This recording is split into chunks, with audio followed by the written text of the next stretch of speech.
Hello बच्चों, आपका स्वागत है आपके अपने YouTube चैनल वन एफर्ट पर। आज हम लोग डिस्कस करने जा रहे हैं उत्तर प्रदेश पॉलिटेक्निक प्रवेश परीक्षा के केमिस्ट्री पेपर के बारे में। ठीक है, ये पिछले साल का 2024 का पेपर है। अगर आप पिछले साल के पेपर को देखोगे तो आपको एक आइडिया लग जाएगा कि हाँ क्वेश्चन किस तरह से पूछे जाते हैं और कुछ ट्रिक्स भी समझ में आएंगे कि कैसे क्वेश्चंस को हमें अटेम्प्ट करना है। आपको जब मैं क्वेश्चन डिस्कस करूंगा तो देखने को मिलेगा कि कुछ क्वेश्चंस छोटे से शॉर्ट ट्रिक लगाने पर बड़ी आसानी से बहुत ही कम समय में कंप्लीट हो जाते हैं, जबकि उनको अगर सॉल्व करने में हमने पूरा प्रोसेस फॉलो किया। देखिए, ये पेपर जो है वस्तुनिष्ठ है, ऑब्जेक्टिव टाइप पेपर है, तो उसका आपको फायदा उठाना चाहिए। हर क्वेश्चन को आप सब्जेक्टिव वे में सॉल्व करने की जरूरत नहीं होती है। हाँ, कुछ क्वेश्चंस में कंसेप्ट इन्वॉल्व होते हैं। अगर आपको वो कंसेप्ट पता होगा तो आप बड़े आसानी से उस पेपर को उस क्वेश्चन को अच्छे से सॉल्व कर ले जाओगे बहुत ही कम समय में। ज्यादातर क्वेश्चन जो इस पेपर में हैं, 25 क्वेश्चंस में जो केमिस्ट्री के हैं, उनमें से ज्यादातर क्वेश्चन बड़े मुश्किल से 10 से 15 सेकंड वाले क्वेश्चन हैं। बाकी के कुछ क्वेश्चन हैं जिसमें आपको 30 सेकंड 45 सेकंड भी लग सकता है। तो चलिए देखते हैं हम लोग पेपर। ओके, सो सबसे पहला क्वेश्चन देखिए। सबसे पहला क्वेश्चन है हमारा, डिटर्जेंट लवण है। डिटर्जेंट, देखिए हम लोग सभी लोग घर में डिटर्जेंट यूज करते हैं। घर में डिटर्जेंट यूज होता है हम लोगों के, तो वो क्या चीज का बना होता है? तो ये बहुत ही सिंपल सा चीज है। डिटर्जेंट जो है वो लवण है, किसका है? सल्फोनिक अम्ल का या अल्काइल हाइड्रोजन सल्फेट का। देखिए ऐसा होता है डिटर्जेंट। अब ये फॉर्मूला आपको पता होना चाहिए, RSO3Na। SO3 माइनस है, Na प्लस है, इसलिए इसे क्या कहा जा रहा है? सॉल्ट, लवण। इसीलिए इसे लवण कहा जा रहा है, सॉल्ट कहा जा रहा है। अगर आप देखें तो ये R जो है, ये R किसको रिप्रेजेंट कर रहा है? ये R रिप्रेजेंट कर रहा है एल्किल ग्रुप को। हाँ ठीक है, तो ये होता है हमारा डिटर्जेंट। तो ऑप्शन क्या हो गया यहां पर? D option. Okay, next question देखते हैं। अब जैसे देखिए ये वाला क्वेश्चन, एक कार्बनिक पदार्थ में कार्बन 38.71% है, हाइड्रोजन 9.67% है तथा ऑक्सीजन है। अब देखिए ऑक्सीजन का प्रतिशत नहीं बताया है। ये हमें समझ में आ जाना चाहिए कि अगर तीन चीज हैं, दो के परसेंटेज बता दिए तो तीसरा का परसेंटेज क्या हो जाएगा? 100 में से दोनों के परसेंटेज माइनस कर देंगे, उससे हमें तीसरा का परसेंटेज मिल जाएगा। यौगिक का मूलानुपाती सूत्र क्या होगा? इंपिरिकल फॉर्मूला क्या होगा? तो अब देखिए यहां पर आप, एक तो तरीका क्या होता है, जब भी इस तरह से सूत्र निकालना होता है तो उसका तरीका ये होता है, बड़ा लंबा सा तरीका होता है। जैसे यहाँ 38.71 है ना, इसको 12 से भाग करेंगे हर एक के परसेंटेज को। अब वो हम लोग सब्जेक्टिव वाले लंबे मेथड में नहीं जाएंगे, हम लोग क्या करेंगे, सीधे ऑप्शन से देखेंगे। देखो ये CHO है, अगर CHO फॉर्मूला होगा तो कार्बन हो गया 12 और बाकी का देखो क्या हो जाएगा, 12 + 1 + 16 गुना 100। इसको कैलकुलेट करेंगे। अगर ये वैल्यू हमारा 38.71 आ गया तो ये आंसर होगा। एक बार कैलकुलेट करके चेक कर लो आप। दूसरे ऑप्शन में देखो, दूसरे ऑप्शन में देखो, यहां पर अगर परसेंटेज ऑफ कार्बन की बात करें तो फिर क्या है, कार्बन कितना है? 1 है, तो कार्बन के लिए 12 लिख दिया, नीचे आ जाएगा 12। हाइड्रोजन 3 है तो 3, और ऑक्सीजन 1 है तो 16, और गुना क्या हो जाएगा? गुना हो जाएगा 100। इसको जब आप सॉल्व करेंगे तो ये वैल्यू 38.71% आ जाएगा। तो देखो एक कैलकुलेशन से फटाफट ये आंसर आ गया।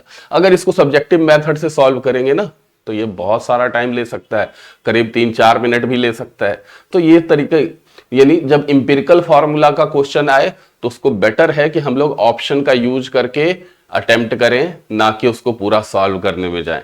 दूसरा ऑप्शन करेक्ट ऑप्शन है यहां पर। देखिए अगला क्वेश्चन देखिए, ऑस्टवाल्ड विधि में अमोनिया के ऑक्सीकरण में प्रयुक्त होने वाला उत्प्रेरक। उत्प्रेरक क्या? कैटलिस्ट, इंग्लिश में जैसे कैटलिस्ट कहते हैं हम लोग, उत्प्रेरक। हाँ, तो ऑस्टवाल्ड प्रोसेस सिंपल याद रखने वाली चीज है, प्लेटिनम होता है। अगर ऑस्टवाल्ड प्रोसेस की बात करें तो उसमें अमोनिया को ऑक्सीडाइज किया जाता है, ऑक्सीडाइज करके क्या बनाया जाता है? NO बनाया जाता है। अमोनिया को ऑक्सीडाइज करके NO बनाया जाता है, ये होता है ऑस्टवाल्ड प्रोसेस में, और इसमें कैटलिस्ट प्लेटिनम यूज होता है। ठीक है बच्चों, तो ये प्रोसेस है, इस प्रोसेस में कैटलिस्ट प्लेटिनम यूज होता है। अच्छा क्वेश्चन है। इस तरह के 4-5 प्रोसेस हैं। जैसे आप देखिए एक और प्रोसेस है अमोनिया को बनाने का, यहां तो अमोनिया ऑक्सीडाइज कर रहे हैं, अमोनिया बनाने का प्रोसेस होता है हैबर प्रोसेस, उसके बारे में भी आप देख लेना। एक कांटेक्ट प्रोसेस है, उसके बारे में भी देख लेना। ये 3-4 प्रोसेस हैं, क्या, Haber process, contact process, Ostwald process. इसको आप तीनों को देख लेना। इसके कैटलिस्ट ध्यान रखना। क्वेश्चन इसमें पिछले साल अगर ऑस्टवाल्ड है तो क्या पता अगली बार जो अब पेपर होने वाला है इसमें हैबर का आ जाए, इसमें कांटेक्ट का आ जाए। ओके, अगला देखो, आयनिक त्रिज्या के लिए निम्नलिखित में से कौन सा सही क्रम है। अब देखो ये भी क्वेश्चन बड़ा छोटा सा है। अगर पॉजिटिव चार्ज होगा तो साइज छोटा होता है, नेगेटिव चार्ज होगा तो साइज बड़ा होता है, न्यूट्रल होता है तो वो बीच में आता है। तो देखो नेगेटिव है बड़ा होगा, पॉजिटिव है छोटा होगा, ये तो न्यूट्रल है तो इसको बीच में आना चाहिए, तो ये ऑप्शन तो गलत हो गया। देखो Na+ पॉजिटिव चार्ज है तो इसे छोटा होना चाहिए, तो ये भी ऑप्शन गलत हो गया। देखो यहां पर F- O2-, ये क्यों गलत है। देखो ज्यादा नेगेटिव चार्ज होगा तो साइज ज्यादा बड़ा होगा, ज्यादा नेगेटिव चार्ज साइज ज्यादा बड़ा, तो ये इस तरह गलत हो गया।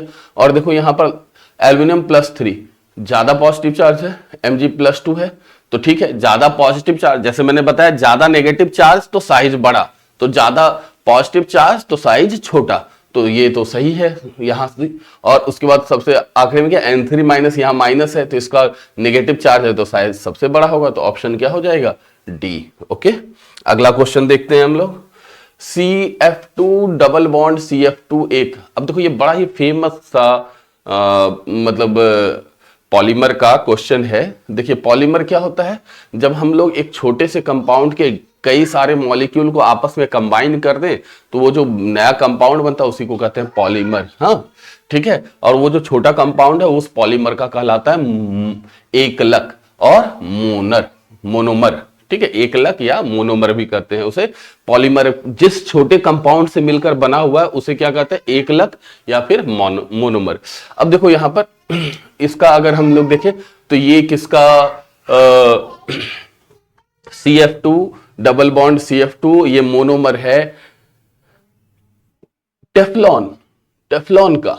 ठीक है, याद रखने वाली चीज है, करीब 17-18 कंपाउंड के लिस्ट हैं पॉलीमर के, उसको ध्यान रखना होता है। आप लोग देखो इस यहां पर आंसर टेफ्लॉन होगा। टेफ्लॉन का ये जो CF2 है, CF2 डबल बॉन्ड CF2, ये पॉलीमराइज हो जाता है, ये टेफ्लॉन है और ये पॉलीमराइज हो जाता है, टेफ्लॉन बना देता है। ठीक है, ओके, अगले क्वेश्चन में देखते हैं हम लोग। देखिए 2.8 ग्राम नाइट्रोजन में अणुओं की उपस्थित संख्या। तो देखो मास गिवन है हमारे पास कितना, 2.8 ग्राम। अब इस मास से अगर हम लोग नंबर ऑफ मोल निकालें तो क्या हो जाएंगे, 2.8 डिवाइडेड बाय 28, ये आ जाएगा 0.1 मोल। अब ये मोल नहीं पूछ रहे हैं, ये संख्या पूछ रहे हैं, तो संख्या निकालने के लिए क्या करेंगे हम लोग, इस मोल में Na का मल्टीप्लिकेशन कर देंगे। Na अवोगाड्रो नंबर आप तो जानते ही होंगे, अवोगाड्रो नंबर की वैल्यू क्या होती है, 6.022 इंटू 10⁻23। तो देखो ये 0.1 हटाएंगे तो ये 23 से 22 आ जाएगा। देखो 22 वाला ऑप्शन सी देखिए 6.023 इंटू 10⁻23। देखिए कई जगह आपको 6.022 लिखा हुआ दिखेगा, कई जगह 6.023 भी लिखा हुआ दिख सकता है। ठीक है, दोनों ही वैल्यू एक्सेप्ट होती है। ओके, अगले क्वेश्चन में देखते हैं। तो इसका आंसर सी हो गया। अगले क्वेश्चन में आते हैं। देखिए निम्नलिखित में से आयनिक हाइड्राइड, अब देखो आयनिक हाइड्राइड कब होगा, आयनिक हाइड्राइड अगर हम कह रहे हैं तो वहां पर एक मेटल होना चाहिए और दूसरा हाइड्रोजन। हाँ, हाइड्राइड कह रहे हैं तो हाइड्रोजन होना चाहिए और आयनिक होने के लिए उसके साथ मेटल। देखो ये तो फास्फोरस है तो ये तो हो नहीं सकता, बोरोन है ये भी हो नहीं सकता, नॉन मेटल है, ये सिलिकॉन है ये भी नॉन मेटल है। MgH2 ये क्या है, आयनिक हाइड्राइड, क्योंकि Mg मेटल है उसके साथ हाइड्रोजन के कंपाउंड अगर किसी भी सब्सटेंस के हैं तो उसे हाइड्राइड कहा जा सकता है। और आयनिक कह रहे हैं तो वो हाइड्रोजन का कंपाउंड किसी धातु के साथ होना चाहिए, मेटल के साथ होना चाहिए, इसलिए आंसर हो जाएगा डी। ठीक है, अगले क्वेश्चन में देखते हैं। थर्मोसेटिंग प्लास्टिक का एक उदाहरण। तो पहले तो ये सब समझ लो, थर्मोसेटिंग प्लास्टिक वैसे प्लास्टिक होते हैं जिन्हें एक बार गर्म करके किसी शेप में, किसी आकार में जब ढाल दिया जाता है तो वो दोबारा से अपने आकार को परिवर्तित नहीं करता है। थर्मोसेटिंग इसलिए कहते हैं। थर्मोसेटिंग मतलब आपने उसे एक बार बना दिया, अब वो वही आकार मेंटेन रखेगा, अब उसे आप किसी हाई टेम्परेचर पे भी ले जाओगे तो वो अपने आकार में बदलाव नहीं लाएगा। तो थर्मोसेटिंग प्लास्टिक का एग्जाम्पल मैंने आपसे पहले बोला, टोटल 16-17 पॉलीमर के एग्जाम्पल हैं जिन्हें आपको देखना है, और उनमें से देखिए 2 क्वेश्चन इधर आ गया, यहां पर आंसर हो जाएगा बेकेलाइट। हाँ, बेकेलाइट होता है एक थर्मोसेटिंग प्लास्टिक जो कि फॉर्मल्डिहाइड और फिनॉल के कंबाइन करने से बनता है। ठीक है, अगला देखिए, एक द्विभाषमिक अम्ल की का तुल्यांक भार 12 है। अब देखो तुल्यांक भार दिया हुआ है 12, अब जिसे फॉर्मूला पता होगा बड़े आराम से समझ जाएगा। द्विभाषमिक मतलब क्या, n की वैल्यू यहां पर 2 है, तुल्यांक भार 12 है, तो 2 × 12 कर दो, कितना आ जाएगा 24, यही हो जाएगा इसका अनुभार। फॉर्मूला पे क्वेश्चन था, सिंपल फॉर्मूला था, तुल्यांक भार में आपको उसका n मल्टीप्लाई कर देना था, आंसर 12 आ गया। अगला देखिए, वास्तविक गैस आदर्श गैस की तरह व्यवहार करती है। अब वास्तविक गैस जो कि हम लोग के चारों तरफ जो गैस है वो वास्तविक हो गया। आदर्श गैस एक आइडियल कंडीशन है जो कि सामान्यतः गैस जो वास्तविक गैस है नहीं फॉलो करते, नहीं व्यवहार में लाते हैं। कब वो वास्तविक गैस आदर्श गैस की तरह व्यवहार करेगा, जब टेम्परेचर हाई हो और प्रेशर लो हो, इन 2 कंडीशन में ऐसा होता है। अब इसमें देखिए, उच्च तापमान पर सही है और ये तो गलत ही हो गया, तो आंसर क्या हो गया, बी, ऑप्शन बी। बड़ा सिंपल सा क्वेश्चन था, उच्च तापमान पर। देखिए ये 2 कंडीशन है, दूसरा वाला कंडीशन तो ऑप्शन में नहीं था, आगे आपको ध्यान रखना है दूसरा कंडीशन भी हो सकता है। तो ऐसे क्वेश्चन से रिलेट करना है। अगर एक क्वेश्चन समझ गए तो उसके परिप्रेक्ष्य में अब उसको किस तरह से दूसरे तरह से पूछा जा सकता है उसके बारे में भी हमें समझ में आना चाहिए। हाँ, तभी आपको प्रीवियस ईयर के इन क्वेश्चंस को देखने से परीक्षा में मदद मिलती है। अगला देखिए, विच of the following types drug reduce fever जब हमें ज्वर हो जाता है, जब फीवर हो जाता है उसके लिए कौन सा है, तो एंटीपायरेटिक। बड़ा सिंपल सा था, एंटीपायरेटिक। जो हम लोग, ये क्या है, इसका कैटेगरी है एंटीपायरेटिक, समझ रहे हो। जैसे कि यहां पर देखो ट्रांकुलाइजर है, ट्रांकुलाइजर ड्रग जो यूज होता है ना, जब कोई अवसाद में है तो उसको खुश रखने के लिए ट्रांकुलाइजर यूज होता है। एंटीबायोटिक आप लोग नाम सुने ही हो, हाँ, जब शरीर में कोई सूक्ष्म जीव आ जाते हैं उनको हटाने के लिए। एनाल्जेसिक, हाँ, एनाल्जेसिक जो होता है वो क्या होता है, शरीर दर्द, पेट दर्द, सर दर्द, इन सब चीजों में जो दवाई यूज होती है उनको कहा जाता है एनाल्जेसिक। एंटीपायरेटिक, जब हमें ज्वर हो जाता है तो जैसे पैरासीटामोल एक एंटीपायरेटिक ड्रग है, एंटीपायरेटिक दवा है। अगला देखिए, hardness of water is due to presence of वेर। हार्डनेस, जहां भी हार्डनेस है, हार्डनेस का कारण क्या होता है, कैल्शियम और मैग्नीशियम के क्या होते हैं, या तो क्लोराइड होते हैं, हाँ, या फिर क्या होते हैं, सल्फेट भी हो सकते हैं, या फिर क्या होते हैं, बाइकार्बोनेट भी हो सकते हैं, MgHCO3 ट्वाइस। हाँ, चाहे मैग्नीशियम के मैंने ये 3 लिखे, ये तीनों ही कैल्शियम के लिए भी लिखे जा सकते हैं। तो hardness of water, hard water में क्या खास बात होता है, जब हम साबुन के साथ हार्ड वाटर यूज करते हैं तो हमें झाग नहीं प्राप्त होता है। झाग नहीं प्राप्त होने की अवस्था में उस वाटर को क्या कहा जाता है, हार्ड वाटर कहा जाता है, साबुन के साथ, सोप के साथ, याद रखिएगा। अगला देखिए, आईपीएससी नेम। अब आईपीएससी नेम की बात करें तो सबसे पहले तो इसका लॉन्गेस्ट चेन देख लो आप। लॉन्गेस्ट चेन देखो तो ये कितने कार्बन का, 1 2 3 4 5, 5 कार्बन है यहां पर। मैं फिर से बना देता हूं, देखो HC triple bond C CH2। अब यहां पर देखो 1 2 3 4 5, देखो ध्यान से, यहां पर C2H5 है, ये C2H5 है।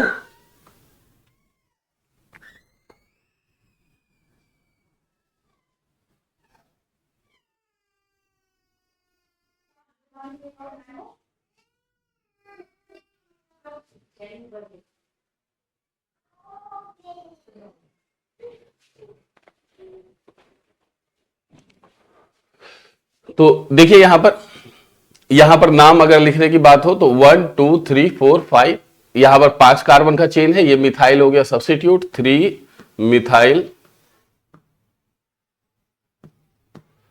पेंट 1 आइन, 3 मिथाइल पेंट 1 आइन, ये है हमारा ये कंपाउंड।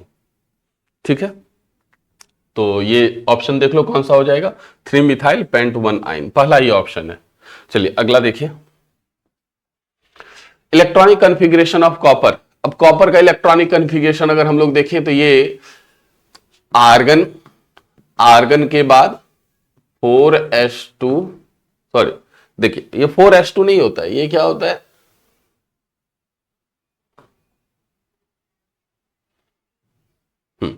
आर्गन के बाद 4s1 होता है, 3d10 होता है। देखिए 4s1 3d10, हाँ आर्गन होता है, और आर्गन के आगे क्या लिखेंगे, 4s1 3d10। बड़ा सामान्य सा प्रश्न है, इलेक्ट्रॉनिक कॉन्फ़िगरेशन। बच्चे एटॉमिक स्ट्रक्चर जब पढ़ते हैं तो एटॉमिक स्ट्रक्चर में ऐसे क्वेश्चंस देखने के हमें बहुत सारे मौका मिलते हैं।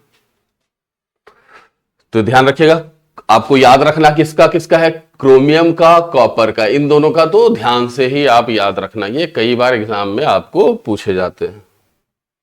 एसेंशियल कॉन्स्टिट्यूएंट ऑफ अमलगम, जहां भी अमलगम होता है, अमलगम में मरकरी प्रेजेंट होता है। मरकरी में जब किसी धातु को मिश्रित किया जाता है, डिजॉल्व किया जाता है, तो अमलगम बनता है। तो आंसर क्या हो जाएगा यहाँ का, mercury. Mercury will be the answer. हाँ ठीक है, चलिए अगला देखिए। Amount of copper deposited on the cathode of an electrolyte. अब देखो ये क्वेश्चन देखो, कॉपर को जब हम लोग विद्युत अपघटित कर, कॉपर सल्फेट से युक्त किसी विद्युत अपघटनी सेल में 2 एम्पियर की धारा यानी करंट की वैल्यू, आई की वैल्यू दे दिया गया है 2 एम्पियर, समय दे दिया गया है कितना, 30 मिनट। अब यहां पर कॉपर का मात्रा पूछा गया, तो एक सिंपल सा फॉर्मूला है, मास ऑफ कॉपर क्या हो जाएगा, I into t into atomic mass divided by 96500 गुना 2। कॉपर सल्फेट है तो इसमें ये फॉर्मूला, अब इस फॉर्मूला में अगर हम लोग वैल्यू पुट करें तो क्या आ जाएगा, आई की वैल्यू 2, आई की टाइम देखो मिनट में दिया हुआ है, इसे हमें किस में लेना होगा, सेकंड में, तो क्या गुना कर देंगे 60। तो यहां पर टाइम जब भी रखना होता है सेकंड में रखना होता है, ठीक है। 63.5 एटॉमिक मास हो गया, 96500 गुना 2। अब इसे हम कैलकुलेट करेंगे, इसे जब हम कैलकुलेट करेंगे तो हमें जो वैल्यू आएगा वो कौन सा आएगा, डी ऑप्शन 1.184 ग्राम। ठीक है बच्चों, तो ये हो गया। इसके बाद देखिए अगला प्रश्न, in the following reaction SO2 plus 2H2S gives 3S। अब देखो इस रिएक्शन में क्या हो रहा है, SO2 का रिएक्शन हो रहा है किससे, H2S से। जब ये रिएक्शन हो रहा है तो बन रहा है सल्फर और वाटर, वाटर के 2 मॉलिक्यूल। देखो यहां का सल्फर +4 है और ये 0 में गया, यहां का सल्फर -2 है, ये भी 0 में गया। तो हम देख सकते हैं SO2 का सल्फर रिड्यूस हो रहा है, H2S का सल्फर क्या हो रहा है, ऑक्सीडाइज हो रहा है। तो आंसर क्या होगा, sulphur is both oxidised and reduce, sulphur is both oxidised and reduce. ठीक है, तो ये आंसर हो जाएगा। अगला देखिए प्रश्न, which of among the following pair are not having same number of total electron, किनमें समान इलेक्ट्रॉन नहीं है। ये भी सिंपल पीरियोडिक टेबल से क्वेश्चन है। आप देखो समान इलेक्ट्रॉन नहीं है। अब देखिए ये वाला ऑप्शन Mg +2 कहेंगे तो Mg +2 में 10 इलेक्ट्रॉन होगा। Mg 12 होता है, +2 है तो 12 में से 12 में से 2 घटा दिए, 10 इलेक्ट्रॉन होगा। और आर्गन में कितने इलेक्ट्रॉन होंगे, 18 इलेक्ट्रॉन होंगे। तो इससे क्या आंसर आ जाएगा, ऑप्शन बी। तो हमें पूछा गया नॉट सेम इलेक्ट्रॉन, तो आंसर बी हो गया। अगला देखिए, the half life period of A radio active element is 150 days, after 600 days 1 gram of element will be reduce. अब देखो हाफ लाइफ कह रहे हैं, अर्ध आयुकाल, अर्ध आयुकाल 150 दिन है और 600 दिन की बात हो रही है। तो 600 दिन में कितने अर्ध आयुकाल होंगे, तो 600 दिन में मतलब 4 अर्ध आयुकाल होंगे। मतलब पहला जो 1 ग्राम है वो 150 दिन के बाद, 150 दिन के बाद क्या हो जाएगा, वो 1/2। फिर एक 150 डेज, फिर 150 डेज यहां पर रहेगा तो ये हो जाएगा 1/4। फिर 150 डेज तो ये हो जाएगा 1/8। अर्ध आयुकाल का मतलब ही यही होता है कि जो भी आपका सबस्टांस है वो अपने प्रारंभिक प्रारंभिक मान से उसका आधा हो जाए, तो 1 ग्राम से 1/2 ग्राम हो गया, फिर 1/2 से 1/4 हो गया, 1/4 से 1/8 हो गया, 1/8 से 1/16, तो आंसर क्या हो जाएगा 1/16। ठीक है, तो ये हो जाएगा क्या हमारा हाफ लाइफ का, इसका आंसर 1/16 ग्राम हो गया। ओके, अगला देखो hydrocarbon use for welding purpose. तो वेल्डिंग में आप देखिए गैस वेल्डिंग, आम बोलचाल की भाषा में गैस वेल्डिंग कहा जाता है। गैस वेल्डिंग में जो हाइड्रोकार्बन यूज होता है वो इथाइन यूज होता है, इथाइन का यूज होता है। ठीक है, वेल्ड में उपयुक्त होने वाला हाइड्रोकार्बन इथाइन होता है।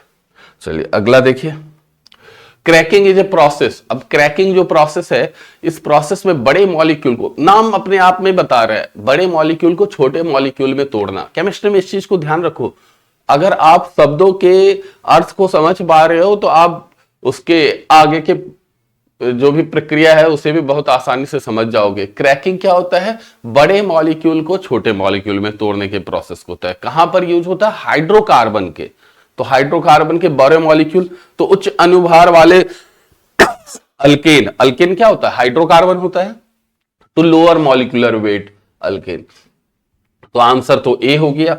अगला क्वेश्चन देखिए, 10 ग्राम CaCO3 से 5.6 ग्राम CaO मिल रहा है और 4.4 ग्राम CO2। तो पहले 10 ग्राम था CaCO3 और उससे क्या मिला 5.6 ग्राम CaO और 4.4 ग्राम CO2 मिला। इनको ऐड करो, ये कितना आ जा रहा है 10 ग्राम। तो क्या हमें समझ में रहा है, जितना हमने अभिक्रिया में शुरू में रिएक्टेंट लिया है उतना ही हमें क्या मिल रहा है, उतना ही मास हमें प्रोडक्ट का मिल रहा है। तो that is law of conservation of mass, द्रव्य की अविनाशिता का नियम। ठीक है, ये आप लोगों ने सुना होगा। तो ये 22 हो गया क्वेश्चन। अगला देखिए, in which of the following compound oxidation number oxygen is +2।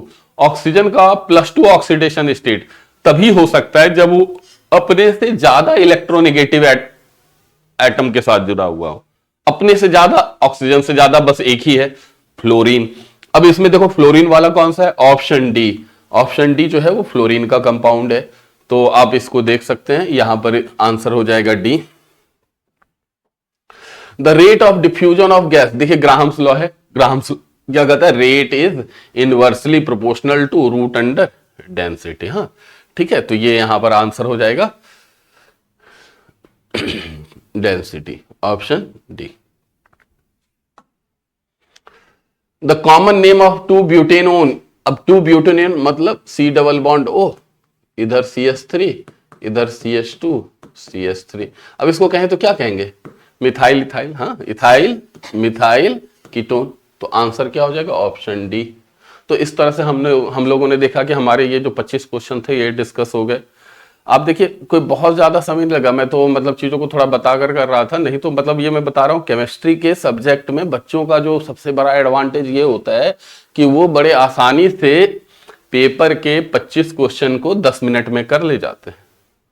तो आप भी थोड़ा ऐसा ही कोशिश करना, जो भी आपने पढ़ा है उसे अच्छे से रिवाइज कर लो, और रिवाइज करने के बाद उससे हम लोग क्वेश्चन में देख सकते हैं और वो चीजें हमें आसान लगेंगी। चलिए ओके बच्चों, थैंक यू।